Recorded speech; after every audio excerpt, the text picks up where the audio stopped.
Want to speak real English from your first lesson? Sign up for your free lifetime account at EnglishClass101.com.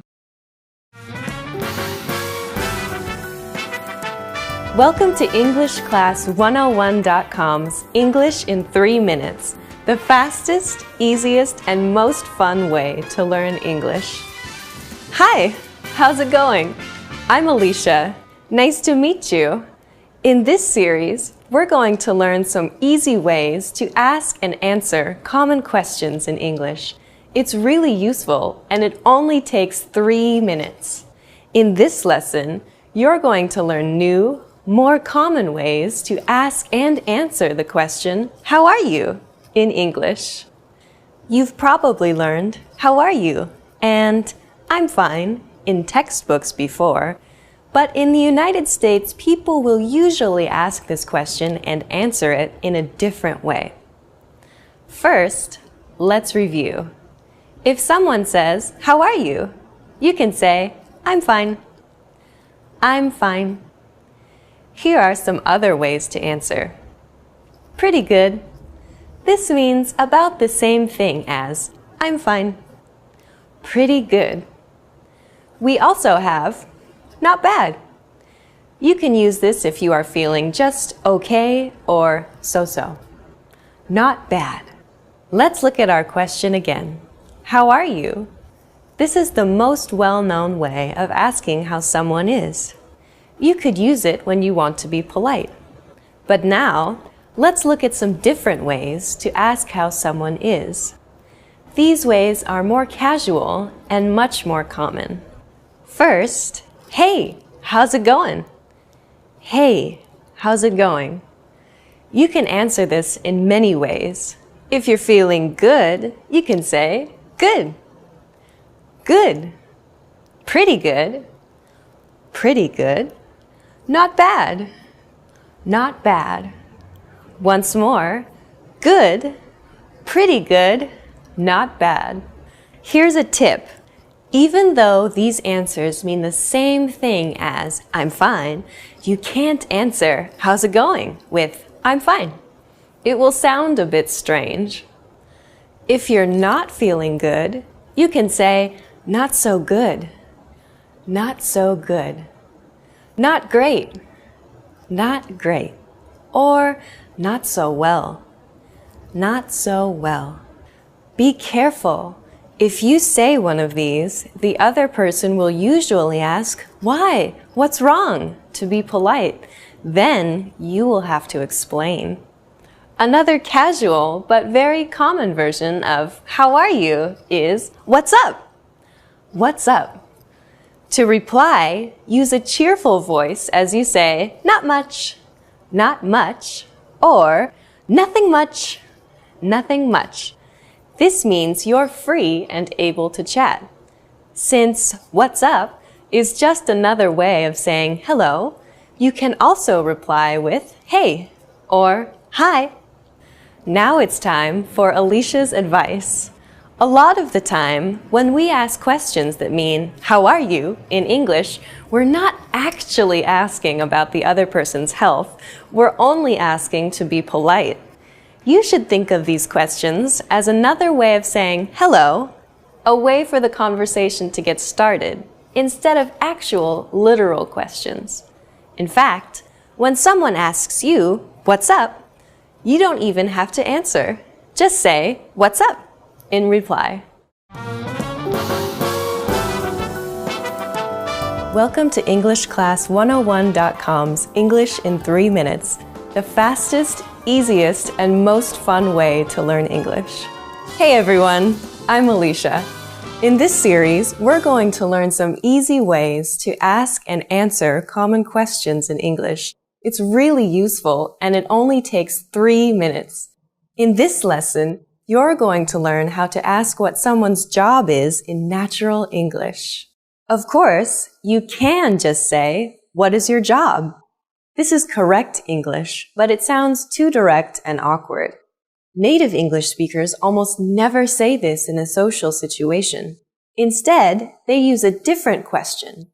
But before we master that, we need to compare it to a very similar question. What are you doing? I'm presenting a video about English. What do you do? I'm an English teacher. Do you see the difference? These two questions, what are you doing and what do you do, sound similar but mean different things. The first one is asking what you are doing right now, this minute. You answer it using an ing verb. What are you doing? I'm reading. I'm watching TV. While the second is actually a shortened version of what do you do for a living? This is how we ask, what is your job in natural English? Let's practice this question. What do you do? What do you do? When native speakers of English ask this question, it can come out very fast and sound more like, what do you do? In order to tell it apart from, what are you doing? Just listen for the ing sound on the end of the question. If it's not there, then you're being asked what your job is. So how would you answer this question? Just think of it as if the other person is asking you, what is your job? You could answer with, I am, plus your job. I'm a teacher. I'm a teacher. Or, I'm an engineer. If you want to learn more job names, go to EnglishClass101.com and check out the core word lists. These cover job vocabulary and more, and include a picture and audio to help you perfect your pronunciation. You can also mention the place that you work at, starting with, I work at. I work at a hospital. I work at a hospital. I work at a law firm. I work at a law firm. If you work for a big company that is well known, you can say, I work for, and then the name. I work for Microsoft. I work for Microsoft. I work for the New York Times. I work for the New York Times. Now it's time for Alicia's advice. When you ask the question, what do you do? And the other person tells you their job, it's polite to make some kind of positive comment about his or her job. For example, how interesting, or that must be exciting, or even, oh, really? Remember to sound sincere. Welcome to EnglishClass101.com's English in 3 minutes, the fastest, easiest, and most fun way to learn English. Hey everyone, Alicia here. In this series, we're going to learn some easy ways to ask and answer common questions in English. It's really useful and it only takes 3 minutes. In this lesson, you're going to learn how to ask what someone's hobbies are without using the word hobbies. You've probably seen the question, do you have any hobbies? Or, what are your hobbies? In an English textbook before. However, native English speakers almost never use the word hobbies when asking about them. A much more natural way to ask the same question is, what do you do for fun? Let's practice this question. What do you do for fun? What do you do for fun? You can also ask, what do you do in your free time? What do you do in your free time? So how would you answer this question? Let's look at how native speakers would do it. The easiest way is to say, I like to, or just, I like, followed by what you like to do. For example, if you like watching movies, you could say, I like to watch movies, or I like watching movies. I like to watch movies. Or, I like watching movies. And if you like golf, you could say, I like to play golf. Or, I like playing golf. I like to play golf. Or, I like playing golf. You can emphasize how much you like your hobby by adding a word like really in front of like. For example, I really like watching movies. On the other hand, if you want to play down how much you like something, you can say kind of. For example, I kind of like playing tennis. Now it's time for Alicia's advice. If you don't have any special hobbies or don't want to be specific, a good way to reply is, I like hanging out with my friends and stuff like that. I like hanging out with my friends and stuff like that. Just use I like and add hanging out with my friends and then add and stuff like that. Welcome to EnglishClass101.com's English in 3 minutes, the fastest, easiest, and most fun way to learn English. Hey everyone, I'm Alicia. This series explains some easy ways to ask and answer common questions in English. It's really useful and it only takes 3 minutes. In this lesson, you're going to learn some different ways people will ask you, where are you from? First, though, where are you from can mean many things. It can mean, what city are you from? Or what state are you from? In fact, Americans ask this question to each other all the time to learn what part of America the other person comes from. Of course, though, it can also mean, what country are you from? If you want to answer this question, there are 2 ways to do it. You can say, I'm plus your nationality, as in, I'm Japanese, or I'm Brazilian. Or you can say, I'm from plus the country you are from, as in, I'm from Italy, or I'm from Thailand.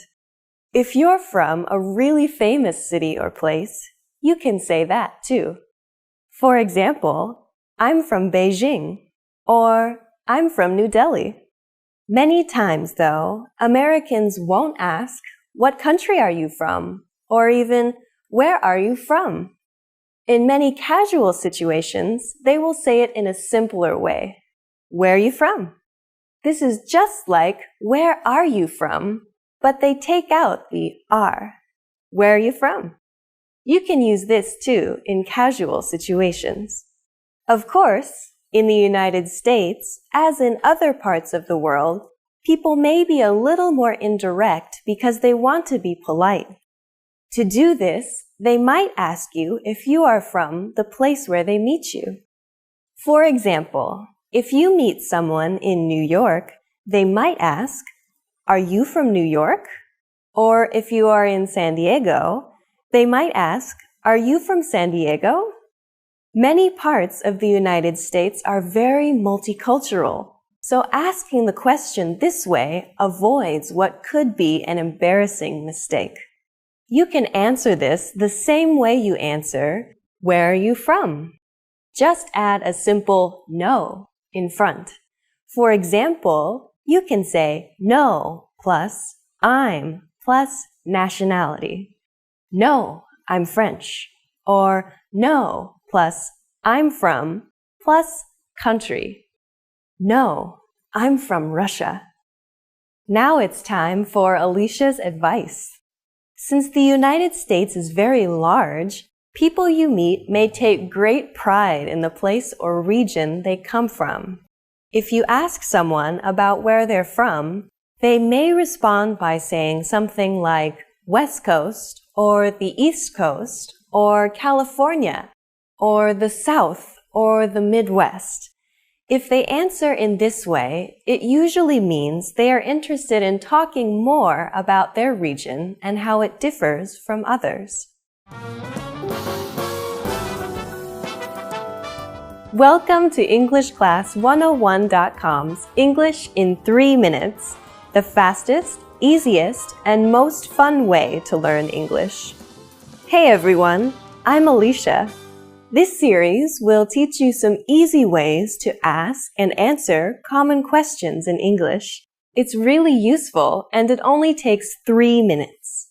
In this lesson, you're going to learn some new ways to ask someone, what's your name? Including one that you can use when you have forgotten someone's name. Now, what is your name? was probably one of the first questions you learned when you started studying English.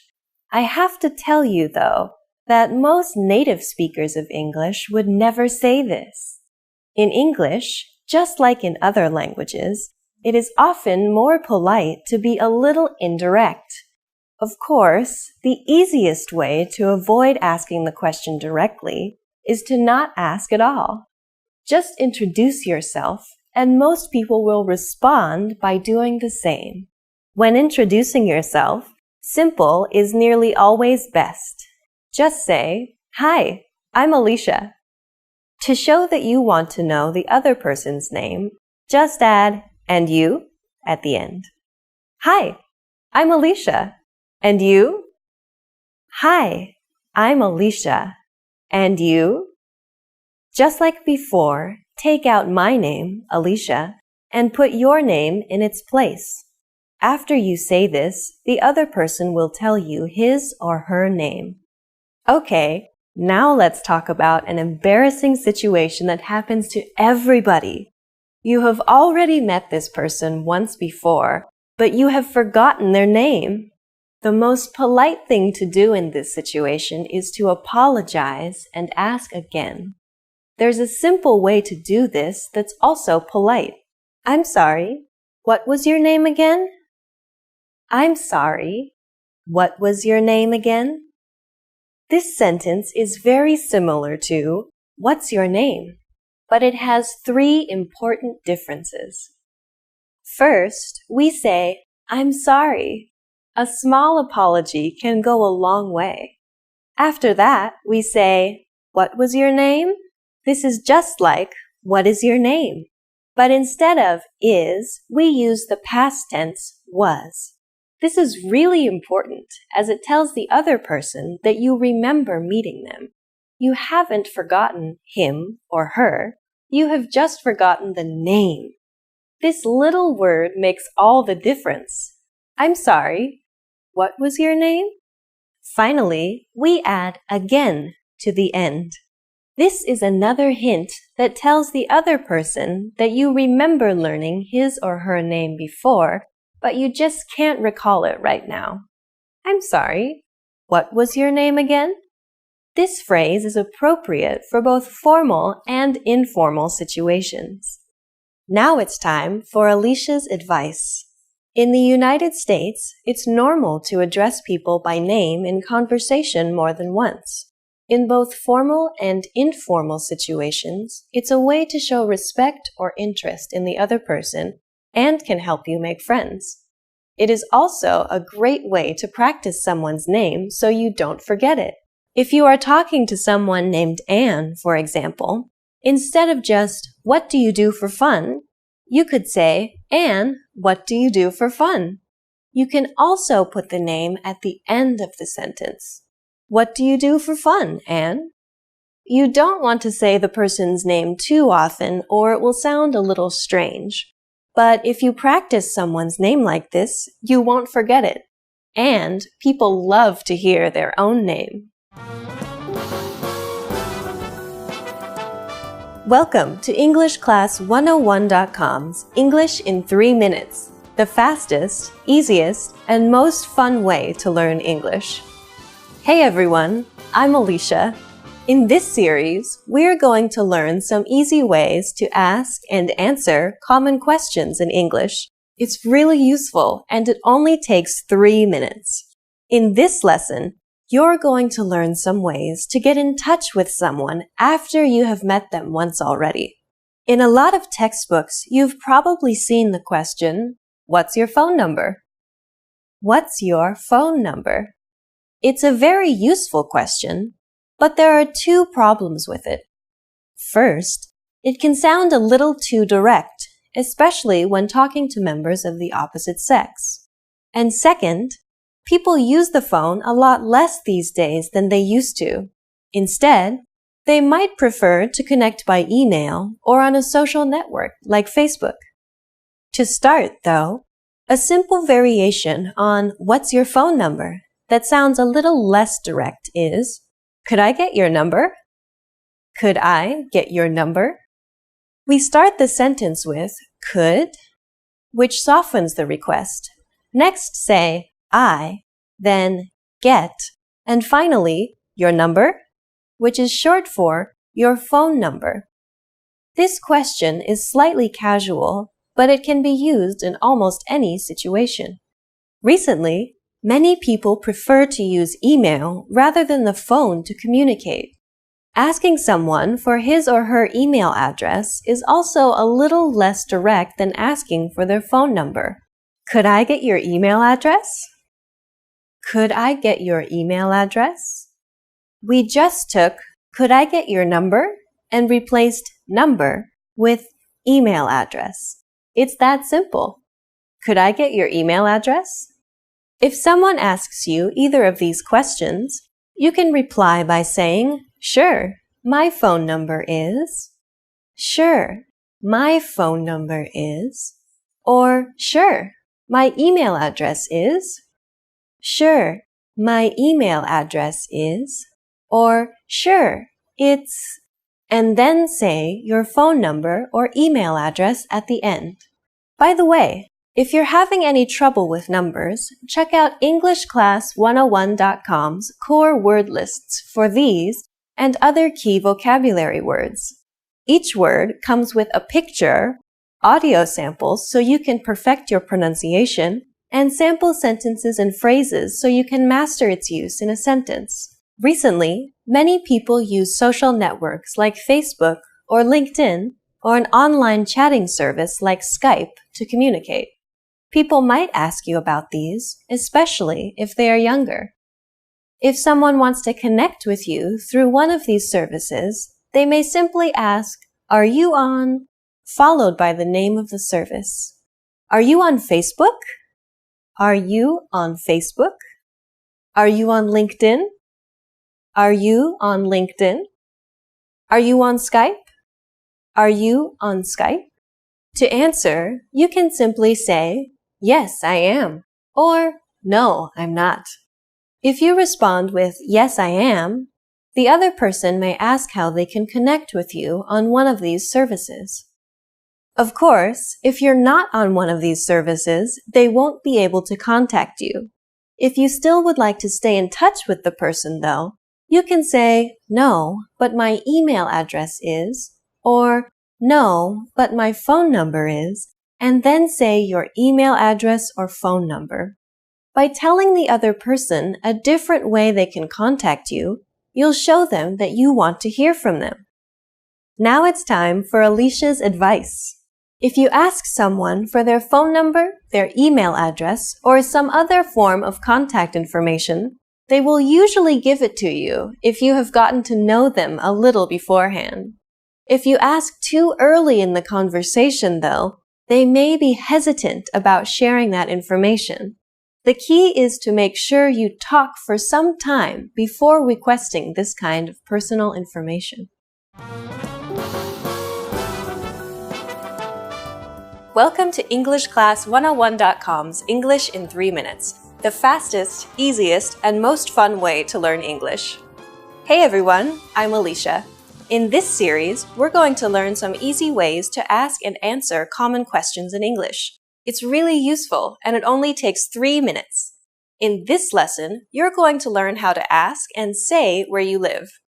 Usually, someone will ask you where you live as a polite question after they've asked you your name, where you're from, and what you do for a living. They'll say, "So, where do you live?" This is inviting you to keep making conversation. There are lots of ways you could answer this question, but here are some of the most common. You could say, "Do you know?" and then the name of the area you live in. Do you know Twin Pines? Or you could mention a local landmark, like near the library, near the movie theater. You could also answer by telling the person what train line you live on if your city has a train network, or what station is the nearest to your house.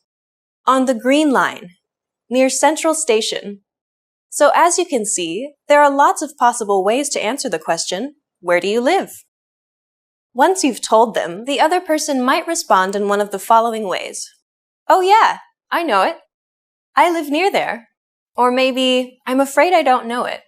The other person is just being polite by showing interest, so you can reply by saying something like, "Oh, really?"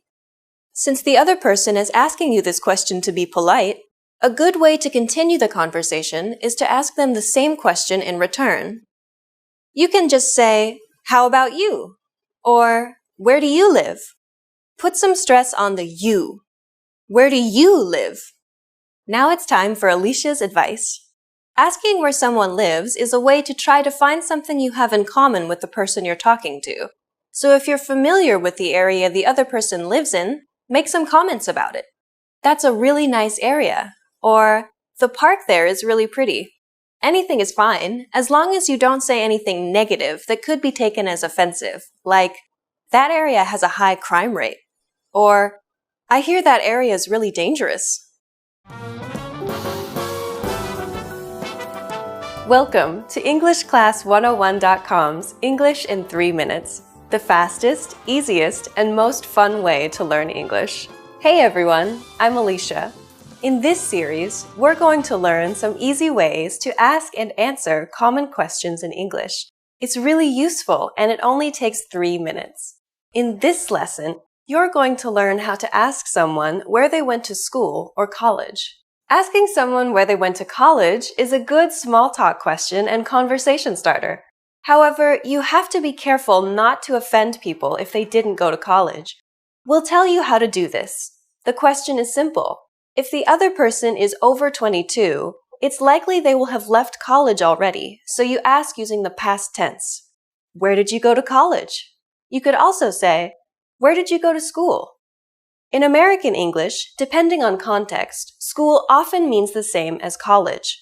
If the other person is British or European, however, they're more likely to say, where did you go to university? The answer to this question is really easy. All you say is, I went to university in city. I went to Southern Oregon University in Ashland.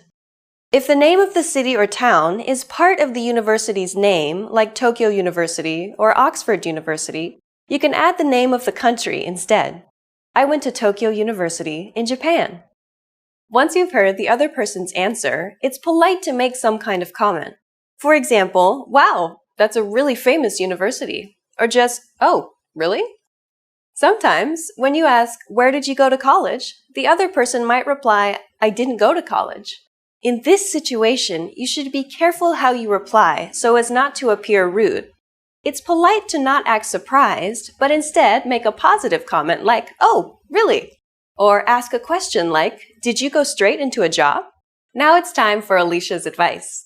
A good follow-up question to keep the conversation going is to ask the other person, what did you study? Or what was your major? This gives them an opportunity to talk about something they're interested in. In the next lesson, you'll learn how to ask another basic question about the other person, which often features in first-time conversations between native speakers. That's, do you have any brothers or sisters? See you next time!